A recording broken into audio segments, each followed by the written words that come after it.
시장에 대해서 상당히 긍정적인 이야기를 많이 했습니다. 지난주에 시장이 조정을 받았기 때문에 전략적 기회가 되고 정말 매력적인 진입 구간이 왔다라고 이야기를 하면서 인플레이션이 공개될 때 이게 거의 서프라이즈로 좀 둔화되게 나올 것으로 본인은 예상을 한다. 그러면 이때 지수는 빵 터질 거다라고 이야기를 하고 있습니다. 이런 기대감들도 일정 부분 시장에 좀 반영이 되지 않았을까라는 생각이 좀 드는데요.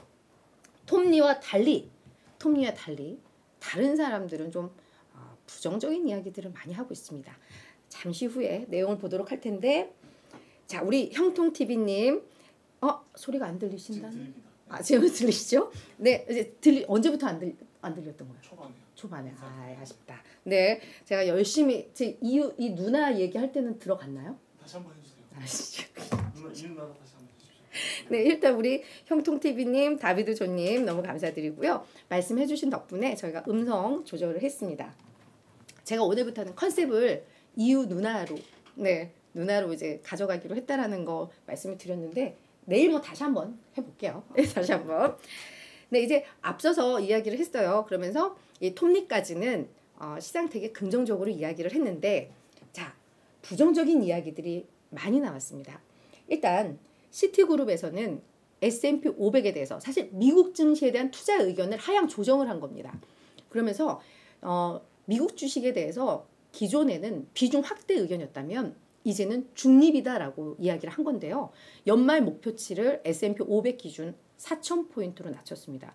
지금 지수가 4,400이잖아요. 그러니까 거의 한 10% 빠진다라고 이야기를 하는 건데, 미국의 경기 침체 위험 점점점 심화될 것이고, 그동안 메가캡 기업들, 그러니까 우리 흔히 얘기하는 그냥 빅테크주들 생각을 하시면 될 것 같아요.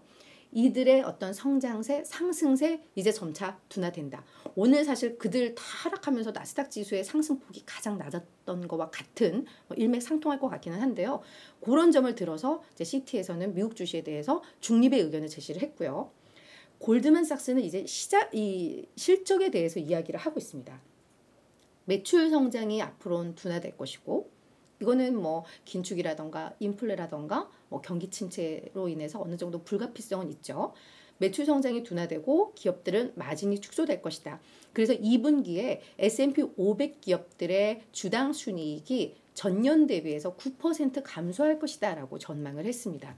이게 지금 전체적인 시장 컨센서스는 약 마이너스 7 정도로 생각을 하고 있는데, 골드만은 이보다 조금 더 부정적으로 본 거죠.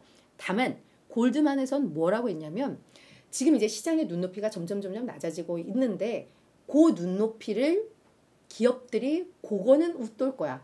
그러면 그게 사실은 서프라이즈잖아요. 그렇기 때문에 골드만은 일단 이익 전망치를 낮췄지만 그 낮춰진 눈높이만큼은 그 이상은 기업들이 할 것이다 라고, 그러니까 어떻게 보면 약간 뭐 중립 어딘가의 이야기일 수도 있을 것 같습니다.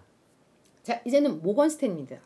모건 스탠리는 하반기에는 실적 컨센서스를 하향 조정해야 한다라고 언급을 하고 있습니다.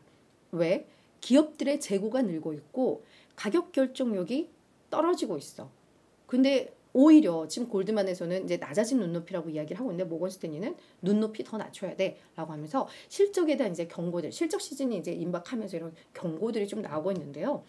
대체 이 월가에서는 왜 이렇게 자꾸 부정적인 이야기를 할까? 긴축이 그렇게 나왔음에도 불구하고 경제 상황이 생각보다 견고하잖아요. 노동시장 괜찮잖아요. 근데 이들이 이러는 이유를 고민을 많이 해봤거든요. 그걸 한 이코노미스트가 정확하게 설명을 해주고 있습니다. 왜 월가에서 이럴 수밖에 없는지. 그러니까 이코노미스트들이 경제에 대해서 분석하는 걸 들어보면 이해가 되는 뭐 그런 측면이 조금 있는데요. 소시에테 제네럴의 이 코코 아그보 블루아 요 수석 이코노미스트가 연준이 이제 인플레이션과 전쟁을 하고 있잖아요. 우리는 이제 끝물이다 라고 이야기를 많이 했는데 시작의 끝이다 라고 이야기를 하고 있습니다. 끝은 맞는데 완전한 종결이 아니라 이 시작의 끝, 그러니까 뭔가 아직 많이 남았다라는 의미예요.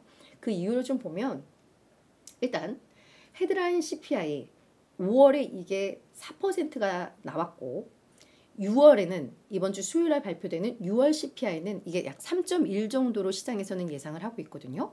그러니까 이게 점점 연준의 목표치 2%에 점점 가까워지고는 있어. 하지만 이 수치 자체가 여전히 높아라고 첫 번째 언급을 하고 있고, 지금 중앙은행들은 실업률을 높이고 수요 위축을 위해서 이 경기 침체를 촉발해야 한다. 그래야 물가가 잡힌다. 근데 아직도 이게 도달하지를 못했다라고 이야기를 하고 있습니다. 그래서 그 이유에 대해서 이제 설명을 하고 있는데요. 먼저 각국 정부의 원제는 코로나 이 팬데믹 때 너무 과도하게 돈을 풀었다. 이제 그걸 걷어들이는 게 이제 너무 뼈 아프다라는 거죠. 그리고 또 하나, 지금 이렇게 상황이 안 좋은데도 기업들의 이익 마진이 정말 기록적인 수준이다라고 설명을 하고 있습니다. 왜? 기업들의 탐욕 인플레이션.